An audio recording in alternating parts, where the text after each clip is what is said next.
Hello friends, welcome back to my channel. आज हम आए हैं टाइल्स की शॉपिंग करने। पहले हमने सोचा था कि हम किचन की स्लैब पर ग्रेनाइट लगाएंगे, लेकिन हमने सोचा वहाँ भी हम टाइल्स ही लगाएंगे। ये जो मैट में टाइल है, ये 400 रुपये की पेटी है, जिसमें 4 टाइल थी। ये जो आपने फ्लोर पे और पसंद ये की, 2x4 ये की जो बॉक्स ये में कितने वाली टाइल टाइल है? है, और ये वाली ये एक है बॉक्स में 500 कितनी? रुपये की पेटी, जिसमें 2 टाइल्स आएंगी। अच्छा, वो कहाँ है? इसमें बहुत सारे ऑप्शन थे, बहुत सारे कलर थे, बट ये सब हमको 500 वाली है ना? ब्लैक या ब्लू में से कोई एक सिलेक्ट करना था, और जिसके लिए हमने सेलेक्ट किया था ब्लू कलर। नहीं, मुझे हॉरिजॉन्टल चाहिए। अगर आप चाहें तो आप ग्रेनाइट वगैरह के साथ जा सकते कहीं भी हैं, नहीं। थोड़ा बेटर ऑप्शन रहता है, लेकिन हम टाइल लगा के एक बार ट्राई करना चाहते थे। और जो ये वाली टाइल है, ये 550 की फोटो पेटी कर है, दिया, रुक इसमें जाओ। 2 टाइल्स है, इनमें फिनिशिंग ज़्यादा थी। और यहाँ हमारा टाइल का काम शुरू हो चुका है।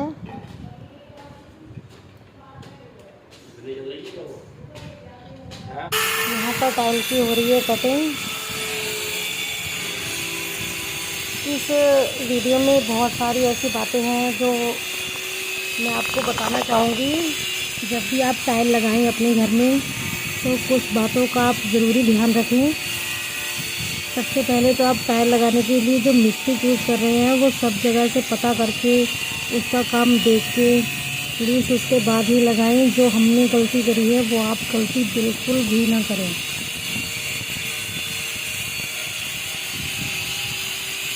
टाइल लगाने के लिए जो मिस्त्री हमने लगाया था, हमको किसी ने इसके बारे में बताया कि वो टाइल लगा लेता है, और हमने उसे हायर कर लिया उसका काम देखे बिना।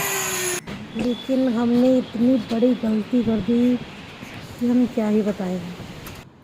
सबसे पहले फ्लोर की टाइलिंग लगनी थी, लेकिन उसने पहले दीवारों पे टाइल लगाना शुरू कर दिया और स्लैब पे टाइल लगा दी। और ये देखिए इसमें कितना सारा गैप आ रहा है। जब उसने ये कमी कर दी, मुझे तभी पता चल गया था कि वो सारी टाइल ही गलत लगा रहा है।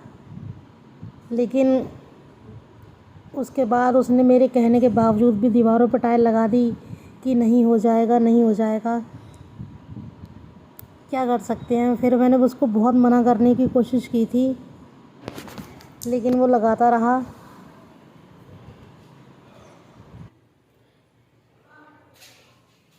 अभी तक हमारे किचन में इतना टाइल का काम हो चुका है। ये दीवारों पे टाइल कंप्लीट हो गई है, स्लैब पर भी लग चुकी है, लेकिन कुछ काम रह गया है, और ये फ्लोर पर भी लग चुकी है। लेकिन मैं आज आपको एक बात बताना चाहूँगी, कभी भी आप टाइल लगवाएं तो प्लीज़ ये गलती कभी ना करें जो हमने की है। यहाँ पर जो टेपर बननी थी, हमने जो कारीगर बुलाया था उससे ये करनी ही नहीं आई। उसने इतना बनाया और छोड़ दिया, बोला किसी और कारीगर को बुला लो, मुझसे नहीं होगा। और ये जो उसने टाइल्स लगाई हैं, आप देखिए इनमें दूरी कम है और इन दोनों में दूरी ज़्यादा है। इस बात का भी ध्यान रखिए। और उसने एक बहुत बड़ी गलती और की है। आप यहाँ पर फिनिशिंग देखिए, उसने बस ये एक टेपर बनाई थी, जो कि हमें बिल्कुल भी पसंद नहीं आई। फिर हमने उसका काम रोक दिया। और ये जो उसने टाइल्स लगाई हैं, ये भी आप सब देखिए, ये टाइल आगे है और ये टाइल पीछे है। इसलिए जब भी आप लोग टाइल्स फ्लोरिंग वगैरह का काम कराएं, प्लीज़ किसी अच्छे कारीगर को बुला के, जो काम अच्छे से करना जानता हो, उसी से करवाएं, वरना आपको बहुत पछताना पड़ेगा। आपका पैसा भी बर्बाद जाएगा। हर टाइल में कमी है, हर टाइल में। आप यहाँ पर कोई भी चेक कर सकते हैं। अगर आप फ्लोर के टाइल देखें तो देखिए इनमें दूरी कम है और इनमें दूरी ज़्यादा है। ये कमी पूरी किचन के टाइल में है। अगर आप किसी ऐसे कारीगर को बुलाते हैं जो काम अच्छे से नहीं जानता, इससे पैसा आपका बर्बाद होगा, टाइम भी आपका बर्बाद होगा, और जो कारीगर है वो आपसे टाइल लगाने के पैसे भी पूरे लेके जाएगा, और आपकी किचन में ये बहुत बड़ी कमी रह जाएगी। सो प्लीज़ आप जब भी टाइल लगवा रहे हैं तो सोच समझ के किसी अच्छे कारीगर से ही लगवाइएगा।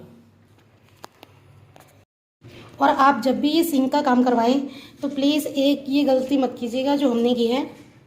ये जो टाइल और सिंक की दूरी है, ये बहुत ज़्यादा कर दी है उसने। पहले सिंक उठाना था, फिर उसके नीचे सीमेंट लगा के टाइल और सिंक को बिल्कुल एक साथ सेट करना था यहाँ से, लेकिन उसने इन दोनों के बीच में ही ये सीमेंट भर दिया है, जो देखने में बहुत ही गंदा लग रहा है। अब सिवाय अफसोस करने के हमारे पास तो कुछ और ऑप्शन नहीं है, बट अगर हमको कोई अच्छा मिस्त्री मिल जाता है तो हम शायद इस गलती को सुधार पाएँ। अगर आपको मेरी वीडियो पसंद आई हो तो वीडियो को लाइक करें और चैनल को सब्सक्राइब करें। Thank you.